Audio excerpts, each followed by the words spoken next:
ವಿಧಾನಸಭಾಧಿವೇಶನದಲ್ಲಿ Chamarajanagar encounter ವಿಚಾರದ ಪ್ರಸ್ತಾಪ ಮಾಡಲಾಗಿದೆ. ವಿಪಕ್ಷಗಳು ಶೂಟೌಟ್ ಪ್ರಕರಣದ ಬಗ್ಗೆ ಸರ್ಕಾರದಿಂದ ಸ್ಪಷ್ಟನೆ ಇಲ್ಲ ಅಂತ ಆರೋಪಿಸಿದ್ದಾರೆ.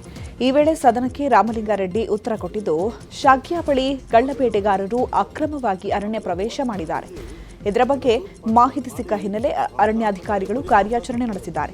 ಈ ವೇಳೆ ಎರಡೂ ಕಡೆಯೂ ಗುಂಡಿನ ಚಕಮಕಿ ನಡೆದಿದ್ದು, ಆತ್ಮರಕ್ಷಣೆಗಾಗಿ ಅರಣ್ಯ ಸಿಬ್ಬಂದಿ ಗುಂಡಿನ ದಾಳಿ ಮಾಡಿದ್ದಾರೆ. ಉದ್ದೇಶಪೂರ್ವಕವಾಗಿ ಗುಂಡಿನ ದಾಳಿ ಮಾಡಿಲ್ಲ. ಕಾರ್ಯಾಚರಣೆಯಲ್ಲಿ ಅರಣ್ಯ ಸಿಬ್ಬಂದಿಗೂ ಗಾಯಗಳಾಗಿವೆ ಎಂದು ಉತ್ತರಿಸಿದ್ದಾರೆ.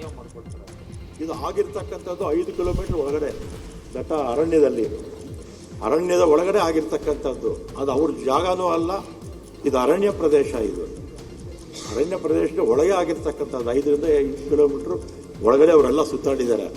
ಆಮೇಲೆ 34 kg ಎಲ್ಲ ಶೂಟ್ ಮಾಡ್ತಾರೆ. ಮಾಡಿ ಹೊಡೆದಾದ್ಮೇಲೆ ಬರೀ ಮಾಂಸ ತರ್ತಾರೆ, ಜಿಂಕೆ ತರೋದಿಲ್ಲ. ಅವರು ಮಾಂಸ ಬ್ಯಾಗ್ಗಳಲ್ಲಿ ಹಾಕ್ಕೊಂಡು ಬರ್ತಾರೆ.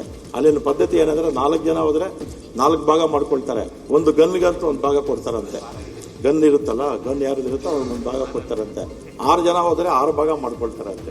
3 ಜನ ಸಾವಿಗೆ ಯಾರು ಹಂಗಾರೆ ಸರ್ಕಾರನೇ ನೇರ ಕಾರಣ? ಹಂಗಾರೆ ಇದಕ್ಕೆ ಸರ್ಕಾರನೇ ಕಾರಣ ಹೇಳ್ಬೇಕಲ್ಲ. 3 ಜನ ಸತ್ಯಕ್ಕೆ ಏನೂ ಇಲ್ಲ. ತಮಿಳುನಾಡು ಸಿಎಂ ಮಾತಾಡ್ತಾರೆ ಇದ್ರ ಬಗ್ಗೆ ಅಂತ ಹೇಳಿದ್ರೆ ಇದು ರಾಜ್ಯದ ವಿಚಾರ ಅಲ್ಲ, ಹೊರ ರಾಜ್ಯಗಳ ವಿಚಾರ ಆಗಿದೆ. ಅಧ್ಯಕ್ಷೆ ನೋಟಿಸ್ ಕೊಡೋಣ. ನಾವೇನ್ ಅನ್ಕೊಂಡಿದ್ವಿ? ಇನ್ನು ರಾಮಲಿಂಗಾರೆಡ್ಡಿ ಸ್ಪಷ್ಟನೆಗೆ ಆರ್ ಅಶೋಕ್ ಆಕ್ಷೇಪ ವ್ಯಕ್ತಪಡಿಸಿದ್ದಾರೆ. ರೈತರನ್ನ ಗುಂಡಿಕ್ಕಿ ಕೊಂದಿದ್ದಾರೆ. ತರಾತುರಿಯಲ್ಲಿ 3 ಮೃತದೇಹವನ್ನ ಮೈಸೂರಿಗೆ ಶಿಫ್ಟ್ ಮಾಡಿದ್ದಾರೆ. ಹತ್ತಿರದಿಂದ ಶೂಟ್ ಮಾಡಿದ್ದಾರೆ ಅಂತ ಹೇಳಲಾಗ್ತಾ ಇದೆ. ಆತ್ಮರಕ್ಷಣೆಗೆ ಕಾಲಿಗೆ ಗುಂಡು ಹೊಡೆಯಬಹುದಿತ್ತು, ಆದರೆ ಹೃದಯಕ್ಕೆ ಗುಂಡು ಹೊಡೆದಿದ್ದಾರೆ. ಎನ್ಕೌಂಟರ್ನಲ್ಲಿ ಸತ್ತವರ ಕುಟುಂಬಗಳಿಗೆ 1 ಕೋಟಿ ಪರಿಹಾರ ಕೊಡಬೇಕು, ನೈತಿಕ ಹೊಣೆ ಹೊತ್ತು ರಾಮಲಿಂಗಾರೆಡ್ಡಿ ರಾಜೀನಾಮೆ ಕೊಡಬೇಕು ಅಂತ ಆರ್ ಅಶೋಕ್ ಆಗ್ರಹಿಸಿದ್ದಾರೆ. ಈ ವೇಳೆ ಇದಕ್ಕೆ ರಾಮಲಿಂಗಾರೆಡ್ಡಿ ಉತ್ತರಿಸಿದ್ದು, ಈಗ ಮ್ಯಾಜಿಸ್ಟ್ರೇಟ್ ತನಿಖೆ ಆಗ್ತಾ ಇದೆ, ಒಂದ್ ವೇಳೆ ಅದರಲ್ಲಿ ತೃಪ್ತಿ ಇಲ್ದಿದ್ರೆ ನ್ಯಾಯಾಂಗ ತನಿಖೆಗೆ ನೀಡ್ತೀವಿ ಅಂತಂದ್ರು. ಅಸಿಸ್ಟೆಂಟ್ ಕಮಿಷನರ್ ತನಿಖೆ ನಾನು ಮಾಜರ್ ಮಾಡೋದ್ರಲ್ಲೂ ತಪ್ಪು ಮಾಡಿದ್ದಾರೆ. ಅದಕ್ಕೆ ನಾನು ಸರ್ಕಾರಕ್ಕೆ ಡಿಮ್ಯಾಂಡ್ ಮಾಡುವಂಥದ್ದು, ಅವ್ರಿಗೆ 1 ಕೋಟಿ ರೂಪಾಯಿ ಪರಿಹಾರ ಕೊಡಬೇಕು ಅಂತ ಹೇಳಿ ನಾನು ಡಿಮ್ಯಾಂಡ್ ಮಾಡ್ತಾ ಇದ್ದೀನಿ. 1 ಕೋಟಿ ರೂಪಾಯಿ. ಯಾಕಂದ್ರೆ ಅಮಾಯಕರನ್ನ ಹೊಡೆದಿದ್ದಾರೆ, ಅವಶ್ಯಕತೆ ಇಲ್ಲ. ವೀರಪ್ಪನ ಆಗಿದ್ರೆ ಪರವಾಗಿಲ್ಲ, ವೀರಪ್ಪನ ಆಗಿದ್ರೆ ಏನೋ ಪರವಾಗಿಲ್ಲ, ಕೊಡಬೇಕು ಅನ್ನೋ ಆಗ್ರಹ ಮಾಡ್ತೀನಿ. ಮಂತ್ರಿಗಳು ಹೇಳಿದ್ದಾರೆ ಅಲ್ಲೋಗಿ. ಆಮೇಲೆ ಇಲ್ಲಿ ಹೇಳಿದ್ದಾರೆ ನಾವು ಇಲಾಖಾ ತನಿಖೆ ಅಂತೇಳಿ. ಅವ್ರು ಮ್ಯಾಜಿಸ್ಟ್ರೇಟ್ ತನಿಖೆ ಅಂದ್ರೆ ನಿಮ್ಗೇನೋ ಅರ್ಥ ಮಾಡ್ಕೊಂಬಿಟ್ಟಿರ. ಆಮೇಲೆ ಏನನ್ನ ಕೋರ್ಟ್ ಅವರು ಅಂತ, ಕೋರ್ಟ್ ಅಲ್ಲ ಇವರು, ಇವರೇ ಇಲ್ಲಿಲ್ಲೇ ಅಡ್ಜಸ್ಟ್ಮೆಂಟ್. AC ಅಸಿಸ್ಟೆಂಟ್ ಕಮಿಷನರು ತನಿಖೆ ಮಾಡೋದು, ಪೊಲೀಸರು ಅಸಿಸ್ಟೆಂಟ್ ಕಮಿಷನರ್. ಏನು ತನಿಖೆ ಅವರ ಬರ್ತತೆ? ಯಾರ್ಯಾರು ಈ ತರ ಮಾಡಿದಾರೋ ಅದೆಲ್ಲ ಫೇವರಿಗೆ, ಗೌರ್ಮೆಂಟ್ ಫೇವರಿಗೆ ಎನ್ಕ್ವೈರಿ ಆಗಲಿ, ಮ್ಯಾಜಿಸ್ಟ್ರೇಟ್ ಎನ್ಕ್ವೈರಿ ಆಗಲಿ. ಸಭಾಧ್ಯಕ್ಷರೇ, ನಮ್ಮ ಅಧಿಕಾರಿಗಳು ಏನು ತಪ್ಪು ಮಾಡಿದರೆ ಖಂಡಿತ ನಾನು ಆ್ಯಕ್ಷನ್ ತಗೊಳ್ತೀನಿ. ಆಮೇಲೆ ಅವ್ರು ತಪ್ಪಿತಸ್ಥರು ಅಲ್ಲ ಅಂತ ಹೇಳಿದ್ರೆ ಪರಿಹಾರ ಕೊಡೋದಕ್ಕೆ ಮುಖ್ಯಮಂತ್ರಿ ಮಾತಾಡ್ತೀನಿ. ಅವ್ರು ಬೇಟೆಗಾರರಾಗಿದ್ರೆ, ಅವ್ರು ಬೇಟೆ ಮಾಡೋಕ್ಕೆ ಹೋಗಿದ್ರೆ ಏನು ಮಾಡ್ಬೇಕು ಸಭಾಧ್ಯಕ್ಷರೇ?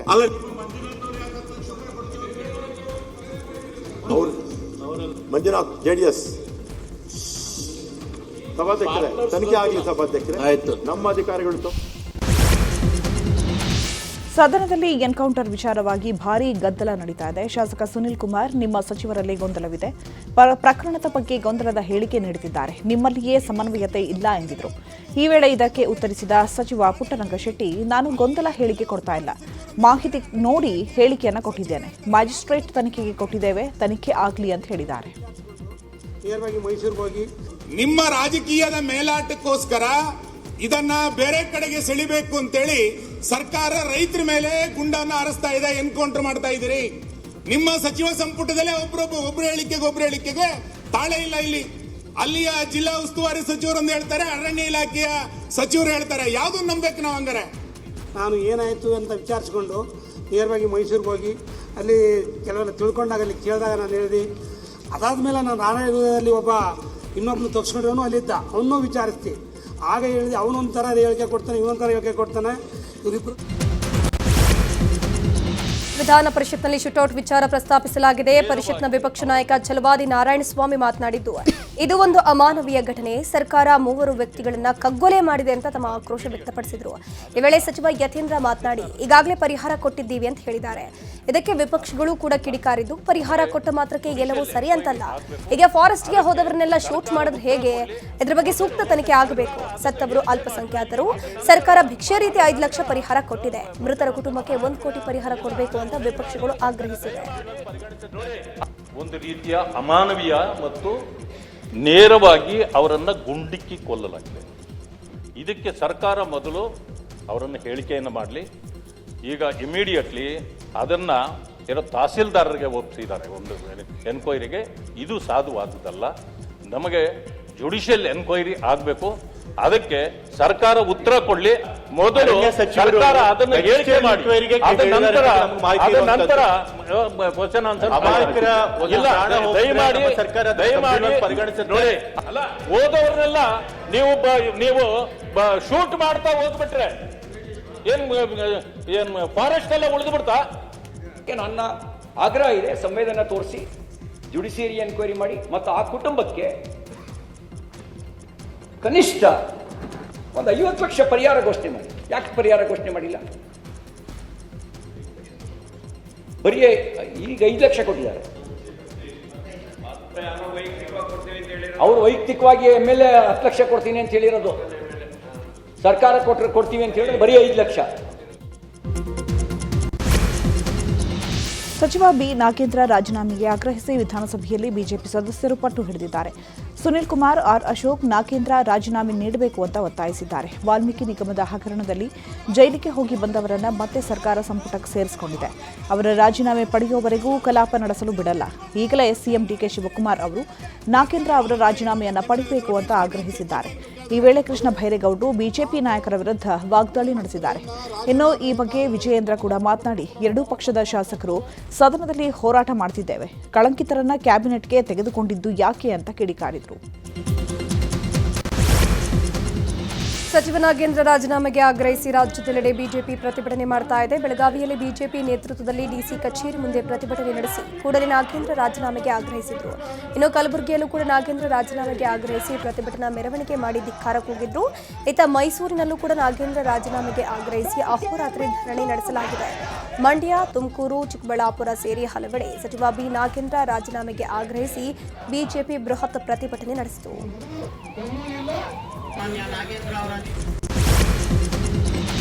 ಪರಿಷತ್ನಲ್ಲಿ ನಾಗೇಂದ್ರ ರಾಜೀನಾಮೆ ನೀಡಬೇಕು ಅಂತ ವಿಪಕ್ಷಗಳು ಪಟ್ಟು ಹಿಡಿದಿವೆ. ವಿಪಕ್ಷ ನಾಯಕ ಛಲವಾದಿ ನಾರಾಯಣಸ್ವಾಮಿ ನಾಗೇಂದ್ರ ರಾಜೀನಾಮೆ ವಿಚಾರ ಪ್ರಸ್ತಾಪ ಮಾಡಿದ್ದಾರೆ.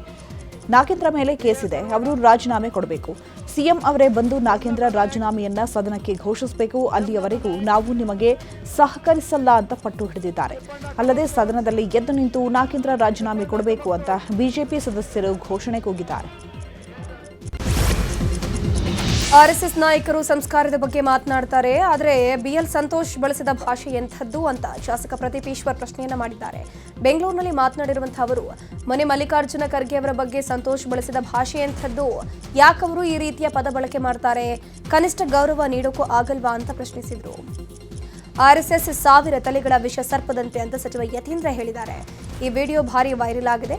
ಸ್ವಾತಂತ್ರ್ಯ ದಿನದಂದು ಕಾಂಗ್ರೆಸ್ ಕಚೇರಿ ಮುಂದೆ ಪ್ರತಿಭಟನೆ ವೇಳೆ ಹೇಳಿಕೆ ನೀಡಿದ್ದಾರೆ ಎನ್ನಲಾಗಿದೆ. ನೈಸ್ ವಿಚಾರವಾಗಿ ಮುಖ್ಯಮಂತ್ರಿ ಡಿಕೆ ಶಿವಕುಮಾರ್ ವಿರುದ್ಧ ಕೇಂದ್ರ ಸಚಿವ ಕುಮಾರಸ್ವಾಮಿ ಕಿಡಿಕಾರಿದ್ದಾರೆ. ಹಾಸನದ ಹೊಳೆ ನರಸೀಪುರದಲ್ಲಿ ಮಾತನಾಡಿದ ಎಚ್ಡಿಕೆ, ನ್ಯಾಯಾಲಯದ ತೀರ್ಪುಗಳನ್ನು ಉಲ್ಲೇಖಿಸಿ ನಾನು ಪತ್ರ ಬರೆದಿದ್ದೇನೆ. 1996ರಲ್ಲಿ MOU ಮಾಡುವಾಗ ಅಮೆರಿಕದ ಕಂಪನಿಯವರು ಭಾಗವಹಿಸಿದ್ರು. ಆದರೆ ಪ್ರಾರಂಭಿಕ ಹಂತದಲ್ಲಿ ಆ ಕಂಪನಿಗೆ ಮನಬಂದಂತೆ ನಿಯಮಗಳನ್ನು ಮಾಡಿಕೊಂಡಿದೆ. ಅವರು ಸಂಸ್ಥೆ ಶುರು ಮಾಡಿದ್ದು ರಸ್ತೆ ಮಾಡೋದಕ್ಕಲ್ಲ, ಅಲ್ಲಿ ಇದ್ದ ಬೆಲೆ ಬಾಳುವ ಭೂಮಿಯನ್ನು ಕಬಳಿಸೋದಕ್ಕೆ ಅಂತ ಗುಡುಗಿದ್ರು. ಬೆಂಗಳೂರಲ್ಲಿ ಟ್ರಾಫಿಕ್ ಪೊಲೀಸ್ ಸಿಬ್ಬಂದಿ ಮೇಲೆ ಹಲ್ಲೆ ನಡೆಸಿದ್ದ ಜೆಡಿಎಸ್ ರಾಜ್ಯ ಪ್ರಧಾನ ಕಾರ್ಯದರ್ಶಿ ಗೊಟ್ಟಿಗೆರೆ ಮಂಜನನ್ನ ಬಂಧಿಸಲಾಗಿದೆ. ಪೊಲೀಸರು ತಡೆದಿದ್ದಕ್ಕೆ ಟ್ರಾಫಿಕ್ ಸಿಬ್ಬಂದಿ ಕೋರಳಪಟ್ಟಿ ಹಿಡಿದು ಮಂಚ ದೌರ್ಜನ್ಯ ಎಸಗಿದ್ದ. ನಿನ್ನೆ ಸಂಜೆ 3 ಗಂಟೆ ಸುಮಾರಿಗೆ ಬನ್ನೇರುಘಟ್ಟ ರಸ್ತೆ ಗೊಟ್ಟಿಗೆರೆ ಸರ್ಕಲ್ನಲ್ಲಿ ಘಟನೆ ನಡೆದಿದೆ. ಕರ್ತವ್ಯಕ್ಕೆ ಅಡ್ಡಿಪಡಿಸಿ ಕಾಲಿನಿಂದ ಒದ್ದು ಕೈಯಲ್ಲಿದ್ದ ಮೊಬೈಲ್ ಕಿತ್ತು ನೆಲಕ್ಕಪ್ಪಳಿಸಿ ಹೊಡೆದು ಹಾಕಿರುವ ಆರೋಪ ಹಿನ್ನೆಲೆಯಲ್ಲಿ ಹುಳಿಮಾವು ಪೊಲೀಸ್ ಠಾಣೆಯಲ್ಲಿ ಪ್ರಕರಣ ದಾಖಲಾಗಿದೆ. ಇನ್ನು ಉಳಿದ ಆರೋಪಿಗಳಿಗಾಗಿ ಹುಡುಕಾಟ ಮುಂದುವರೆದಿದೆ. ಪೊಲೀಸ್ ಸಿಬ್ಬಂದಿ ಮೇಲೆ ಹಲ್ಲೆ ವಿಚಾರದ ಬಗ್ಗೆ ಬೆಂಗಳೂರಿನಲ್ಲಿ ಮಾತನಾಡಿದ ಗೃಹ ಸಚಿವ ಪ್ರಿಯಾಂಕ್ ಖರ್ಗೆ, ರಾಜಕಾರಣಿಗಳು ಅವರ ಕುಟುಂಬಸ್ಥರಿಂದ ಪೊಲೀಸ್ ಹಾಗೂ ಸರ್ಕಾರಿ ಸಿಬ್ಬಂದಿ ಮೇಲೆ ಹಲ್ಲೆ ಸಹಿಸುವ ಪ್ರಶ್ನೆಯೇ ಇಲ್ಲ. ಕಾಂಗ್ರೆಸ್, ಬಿಜೆಪಿ, ಜೆಡಿಎಸ್ ಯಾರೇ ಆಗಿರಲಿ ಯಾರಿಗೂ ರಿಯಾಯಿತಿ ಇಲ್ಲ. ಅಧಿಕಾರದ ಮತದಲ್ಲಿ ಸಿಬ್ಬಂದಿ ಮೇಲೆ ದೌರ್ಜನ್ಯ ಮಾಡೋದು ಸರಿಯಲ್ಲ. ಈಗಾಗಲೇ ನೋಟಿಸ್ ಜಾರಿ ಮಾಡಲಾಗಿದೆ, ಮ್ಯಾಜಿಸ್ಟ್ರೇಟ್ ಮುಂದೆ ಪ್ರಕರಣ ಕಳುಹಿಸಲಾಗ್ತಾ ಇದೆ ಅಂತ ಹೇಳಿದರು. ಕಾವೇರಿ ವಿಚಾರದಲ್ಲಿ ರಾಜ್ಯಕ್ಕೆ ಸುಪ್ರೀಂನಲ್ಲೂ ಶಾಕ್ ಎದುರಾಗಿದೆ. ಸಿಡಬ್ಲ್ಯೂಎಂಎ ಆದೇಶವನ್ನೇ ಸುಪ್ರೀಂ ಕೋರ್ಟ್ ಕೂಡ ಎತ್ತಿ ಹಿಡಿದಿದೆ. ತಮಿಳುನಾಡು ಸರ್ಕಾರ ಸಲ್ಲಿಸಿದ ಅರ್ಜಿ ವಿಚಾರಣೆ ನಡೆಸಿದ ಸುಪ್ರೀಂ ಕೋರ್ಟ್ ನಿತ್ಯ 12,000 ಕ್ಯೂಸೆಕ್ ನೀರು ತಮಿಳುನಾಡಿಗೆ ಹರಿಸೋಕೆ ಆದೇಶ ಕೊಟ್ಟಿದೆ. 15 ದಿನಗಳ ಕಾಲ 12,000 ಕ್ಯೂಸೆಕ್ ನೀರು ಹರಿಸೋಕೆ ಸುಪ್ರೀಂ ಆದೇಶವನ್ನು ಕೊಟ್ಟಿದೆ. ತಮಿಳುನಾಡಿಗೆ ನೀರು ಬಿಡಲಾಗದ ಸ್ಥಿತಿ ಇದೆ ಎಂದು ಸಚಿವ ಚಲುವರಾಯಸ್ವಾಮಿ ಹೇಳಿದ್ದಾರೆ. ಬೆಂಗಳೂರಿನಲ್ಲಿ ಮಾತನಾಡಿದ ಅವರು, ಕಾನೂನು ತಜ್ಞರ ಜೊತೆ ಮಾತನಾಡ್ತೇನೆ. ಮಳೆ ಕಡಿಮೆಯಾಗಿದೆ, ಒಳಹರಿವು ಕಡಿಮೆಯಾಗಿದೆ. ಸಿಎಂ ಜೊತೆ ಚರ್ಚಿಸಿ ಮುಂದಿನ ಕ್ರಮ ಕೈಗೊಳ್ಳುತ್ತೇವೆ ಅಂತ ಹೇಳಿದರು. ಇದೇ ವಿಚಾರವಾಗಿ ಸಚಿವ ರಾಮಲಿಂಗಾರೆಡ್ಡಿ ರಿಯಾಕ್ಟ್ ಮಾಡಿದರು. ಮಂಡ್ಯದಲ್ಲಿ ಕಾವೇರಿ ಕಿಚ್ಚು ಜೋರಾಗಿದೆ. ಖಾಲಿ ಚೊಂಬು ಹಿಡಿದು ಬಿಜೆಪಿ ಪ್ರತಿಭಟನೆ ನಡೆಸಿದೆ. ಟೈರ್ಗೆ ಬೆಂಕಿ ಹಾಕೋಕೆ ಪ್ರತಿಭಟನಾಕಾರರು ಯತ್ನ ನಡೆಸಿದರು.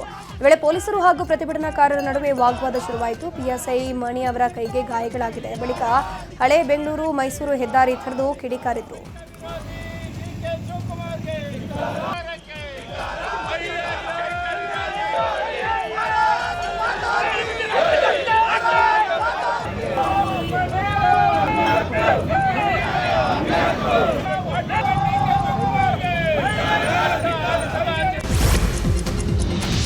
ಕೇಂದ್ರ ಗೃಹ ಸಚಿವ ಅಮಿತ್ ಶಾ ದಕ್ಷಿಣ ರಾಜ್ಯಗಳ ಸಭೆ ಕರೆದಿದ್ದಾರೆ. ಚೆನ್ನೈನಲ್ಲಿ ಸದನ ಕೌನ್ಸಿಲ್ ಮೀಟಿಂಗ್ ನಡೆಯಲಿದೆ. ಸಭೆಯಲ್ಲಿ ತಮಿಳುನಾಡು, ಆಂಧ್ರ, ಕೇರಳ ಸಿಎಂ ಸೇರಿದಂತೆ ಕರ್ನಾಟಕದ ಸಿಎಂ ಡಿಕೆ ಶಿವಕುಮಾರ್ ಭಾಗಿಯಾಗಲಿದ್ದಾರೆ. ಕರ್ನಾಟಕ ಕಾವೇರಿ ವಿಚಾರ ಪ್ರಸ್ತಾಪಿಸುವ ಸಾಧ್ಯತೆ ಇದೆ. ಮುಂಬರುವ ವಿಧಾನಸಭೆ ಲೋಕಸಭೆ ಚುನಾವಣೆ ಹಿನ್ನೆಲೆಯಲ್ಲಿ ಕೇಂದ್ರ ಬಿಜೆಪಿಯಲ್ಲಿ ಭರ್ಜರಿ ಸರ್ಜರಿ ನಡೆದಿದೆ. ನಿತಿನ್ ನಬೀನ್ ನೇತೃತ್ವದ ಬಿಜೆಪಿ ನೂತನ ರಾಷ್ಟ್ರೀಯ ಪದಾಧಿಕಾರಿಗಳ ಪಟ್ಟಿ ಪ್ರಕಟಿಸಿದೆ. 13 ಜನ ರಾಷ್ಟ್ರೀಯ ಉಪಾಧ್ಯಕ್ಷರ ನೇಮಕ ಮಾಡಲಾಗಿದ್ದು, ಅದರ ಪೈಕಿ 6 ಮಹಿಳೆಯರಿಗೆ ಸ್ಥಾನ ಸಿಕ್ಕಿದೆ. ನಿತಿನ್ ನಬೀನ್ ಸ್ಪೆಷಲ್ 13ನಲ್ಲಿ ಕರ್ನಾಟಕಕ್ಕೂ ಸ್ಥಾನ ಸಿಕ್ಕಿದೆ. ಪ್ರೊಫೆಸರ್ ಎಂ ನಾಗರಾಜ್ಗೆ ಉಪಾಧ್ಯಕ್ಷ ಸ್ಥಾನ ನೀಡಲಾಗಿದೆ. ಇನ್ನು ಬಿಎಲ್ ಸಂತೋಷ್ ಅವರನ್ನ ಸಂಘಟನಾ ಕಾರ್ಯದರ್ಶಿಯಾಗಿ ಮುಂದುವರಿಕೆ ಮಾಡಲಾಗಿದೆ. ನಾಳೆ ಖಾಸಗಿ ಹೋಟೆಲ್ನಲ್ಲಿ ಕಾಂಗ್ರೆಸ್ ಶಾಸಕಾಂಗ ಪಕ್ಷದ ಸಭೆ ಕರೆಯಲಾಗಿದೆ. ಸಂಜೆ 6 ಗಂಟೆಗೆ ಸಿಎಂ ಡಿಕೆ ಶಿವಕುಮಾರ್ ಅಧ್ಯಕ್ಷತೆಯಲ್ಲಿ ಸಭೆ ನಡೆಯಲಿದ್ದು, ಅಧಿವೇಶನದಲ್ಲಿ ವಿಪಕ್ಷ ಚರ್ಚಿಸಬಹುದಾದ ವಿಷಯಗಳ ಕುರಿತು ಚರ್ಚೆ ನಡೆಸಲಿದ್ದಾರೆ. ನಟ ದರ್ಶನ್ಗೆ ಮತ್ತೊಂದು ಹಿನ್ನಡೆಯಾಗಿದೆ. ಕೋರ್ಟ್ಗೆ ಖುದ್ದು ಹಾಜರಿಗೆ ಸಲ್ಲಿಸಿದ್ದ ಅರ್ಜಿಯನ್ನ ಸೆಷನ್ಸ್ ಕೋರ್ಟ್ ವಜಾ ಮಾಡಿದೆ. ನ್ಯಾಯಾಧೀಶೆ ಸುಜಾತಾ ಸಾಮ್ರಾಣಿ ಅವರು ಅರ್ಜಿ ವಜಾ ಮಾಡಿ ಆದೇಶ ಹೊರಡಿಸಿದ್ದಾರೆ. ಪರಪ್ಪನಗ್ರಹಾರ ಜೈಲಲ್ಲಿ ಪ್ರಜ್ವಲ್ ರೇವಣ್ಣ ಮೊಬೈಲ್ ಬಳಕೆ ಪ್ರಕರಣದ ಬಗ್ಗೆ ಚಿತ್ರದುರ್ಗದ ಚಳ್ಳಕೆರೆ ಮುರಿದ ಪೃಥ್ವಿ ಮಾತನಾಡಿದ್ದಾರೆ. ಅಲೋಕ್ ಕುಮಾರ್ ಅಲ್ಲ, ಅಲಕ್ ನಿರಂಜನ್ ಬಂದರೂ ಕೂಡ ಜೈಲ್ ಕಂಟ್ರೋಲ್ ಮಾಡೋಕ್ಕಾಗಲ್ಲ. ಜೈಲ್ ಸಿಬ್ಬಂದಿ ಎಷ್ಟೇ ಸಾಚಾ ಇದ್ರೂ ನೀಚ್ ಕೆಲಸ ಮಾಡಬೇಕಾಗತ್ತೆ ಅಂತಂದ್ರು. 3 ತಿಂಗಳು ಜೈಲಲ್ಲಿ ಇದ್ದಿದ್ದು ಎಕ್ಸ್ಪೀರಿಯನ್ಸ್ ಮೇಲೆ ಹೇಳ್ತೀನಿ ಕೇಳಿ. ಅಲೋಕ್ ಕುಮಾರ್ ಅಲ್ಲ, ಮೇಲಿಂದ ಅಲಕ್ ನಿರಂಜನ್ ಬಂದರೂ ಜೈಲನ್ನ ಕಂಟ್ರೋಲ್ ಮಾಡೋಕ್ಕಾಗಲ್ಲ. ಯಾಕಂದ್ರೆ ಜೈಲ್ ರೂಲ್ಸ್ ಆ ಥರ ಇದಾವೆ. ಒಂದೇ ಒಂದು ವಾರ ಇಡೀ ಕರ್ನಾಟಕದಲ್ಲಿರೋ ಎಲ್ಲ ಜೈಲ್ಗೂ ಬೀಡಿ, ಸಿಗರೇಟ್, ಗಾಂಜಾ, ಮೊಬೈಲ್ ನಿಲ್ಲಿಸ್ಬಿಡ್ಲಿ ನೋಡೋಣ. ಕಾಂಪೌಂಡ್ ಗೋಡೆಗಳು ಹೊಡ್ಕೊಂಡು ಹೊರಗೆ ಬರ್ತಾರೆ. ಜೈಲಲ್ಲಿ ಇರೋರೆಲ್ಲ ಬೆಂಗಳೂರಿನಲ್ಲಿ ತಂದೆ ಮಗ ಅನುಮಾನಾಸ್ಪದವಾಗಿ ಸಾವನ್ನಪ್ಪಿರುವ ಘಟನೆ ಚಿಕ್ಕಬಾಣಾವರದ ಗುಡ್ಡೆ ಬಸವಪುರದಲ್ಲಿ ನಡೆದಿದೆ. ತಂದೆ ಅಭಿನವ್, ಮಗ ಯದುವೀರ್ ಮೃತರಾಗಿದ್ದಾರೆ. ಮೇಲ್ನೋಟಕ್ಕೆ ತಂದೆ ಮಗ ಕೊಲೆಯಾಗಿರುವ ಅನುಮಾನ ವ್ಯಕ್ತವಾಗಿದೆ. ಪ್ರಕರಣ ಸಂಬಂಧ ಅಭಿನಂದನ್ ಪತ್ನಿ ಹರಿಣಿಯನ್ನ ವಶಕ್ಕೆ ಪಡೆಯಲಾಗಿದೆ. ಕೆಕೆಆರ್ಟಿಸಿ ಬಸ್ ಹಾಗೂ ಕಾರು ಮಧ್ಯೆ ಭೀಕರ ಅಪಘಾತವಾಗಿದೆ. ಬೀದರ್ ಜಿಲ್ಲೆಯ ಭಾಲ್ಕಿ ತಾಲೂಕಿನ ಕಾರಂಜ ಡ್ಯಾಂ ಬಳಿ ಘಟನೆ ನಡೆದಿರುವುದು. ಹುಮ್ನಾಬಾದ್ನಿಂದ ಬೀದರ್ ಕಡೆಗೆ ಬರ್ತಾ ಇದ್ದ ಬಸ್ ಕಾರಿಗೆ ಡಿಕ್ಕಿಯಾಗಿದೆ. ಬಸ್ ಕಾಲುವೆಗೆ ಬಿದ್ದಿದೆ. ಘಟನೆಯಲ್ಲಿ ಬಸ್ ಡಿಕ್ಕಿಯ ರಭಸಕ್ಕೆ ಕಾರು ನಜ್ಜುಗುಜ್ಜಾಗಿದೆ. ಪ್ರಯಾಣಿಕರಿಗೆ ಸಣ್ಣ ಪುಟ್ಟ ಗಾಯಗಳಾಗಿದೆ. ಕಲಬುರಗಿ ಜಿಲ್ಲೆಯಲ್ಲೊಬ್ಬ ಶೋಕಿಸ್ವಾಮಿ ಪತ್ತೆಯಾಗಿದ್ದಾರೆ. ಕೋಣೆಯಲ್ಲಿ ಮದ್ಯದ ಬಾಟಲ್, ಕೈಯಲ್ಲಿ ಮೈಕ್ ಹಿಡಿದು ಕಾವಿಧಾರಿ ಬಾಯಲ್ಲಿ ಯಾರಿವಳು ಹಾಡು ಹೇಳ್ತಾ ಇರೋ ವಿಡಿಯೋ ವೈರಲ್ ಆಗಿದೆ.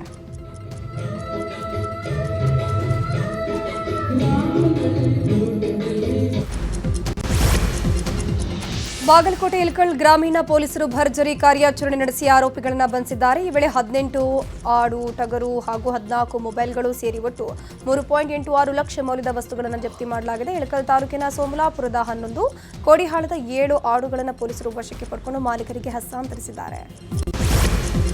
ಇಂದು ಮಾಜಿ ಪ್ರಧಾನಿ ದೇವೇಗೌಡರ ಪತ್ನಿ ಚೆನ್ನಮ್ಮ 1 ತಿಂಗಳು ಆರಾಧನಾ ಕಾರ್ಯ ಹಿನ್ನೆಲೆ ಹಾಸನದ ಹೊಳೆ ನರಸೀಪುರ ಪಟ್ಟಣದಲ್ಲಿರುವಂತಹ ನೀಲಕಂಠೇಶ್ವರ ದೇಗುಲದಲ್ಲಿ ದೇವೇಗೌಡರು ವಿಶೇಷ ಪೂಜೆಯನ್ನು ಸಲ್ಲಿಸಿದ್ರು. ಈ ವೇಳೆ ದೊಡ್ಡಗೌಡರಿಗೆ ಪುತ್ರರಾದ ಕೇಂದ್ರ ಸಚಿವ ಎಚ್ ಡಿ ಕುಮಾರಸ್ವಾಮಿ ಹಾಗೂ ರೇವಣ್ಣ ಸಾಥ್ ಕೊಟ್ಟಿದ್ದಾರೆ.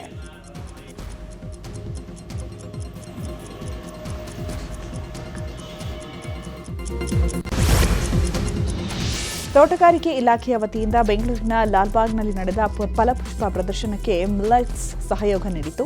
ಸ್ವಾತಂತ್ರ್ಯೋತ್ಸವ ಹಿನ್ನೆಲೆ ಆಗಸ್ಟ್ 6ರಿಂದ 17ರವರೆಗೆ ನಡೆದ ಫಲಪುಷ್ಪ ಪ್ರದರ್ಶನದಲ್ಲಿ ಈ ಬಾರಿ ಗಂಗರ ಕಾಲದ ಜನಜೀವನ ಅನಾವರಣವಾಗಿದೆ. ಈ ಪ್ರದರ್ಶನಕ್ಕೆ ಮಿಲೆಕ್ಸ್ ಸಹಯೋಗ ನೀಡಿತು. ಸಿರಿಧಾನ್ಯಗಳು ಹಾಗೂ ಸಾಂಪ್ರದಾಯಿಕ ಆಹಾರ ಉತ್ಪನ್ನಗಳಿಗೆ ಹೆಸರುವಾಸಿಯಾದ ಮಿಲೆಕ್ಸ್ ಸಂಸ್ಥೆಯ ಸಹಯೋಗ ಮತ್ತು ಪ್ರಾಯೋಜಕತ್ವದ ಬೆಂಬಲ ಈ ಪ್ರದರ್ಶನಕ್ಕೆ ನೀಡಿತ್ತು.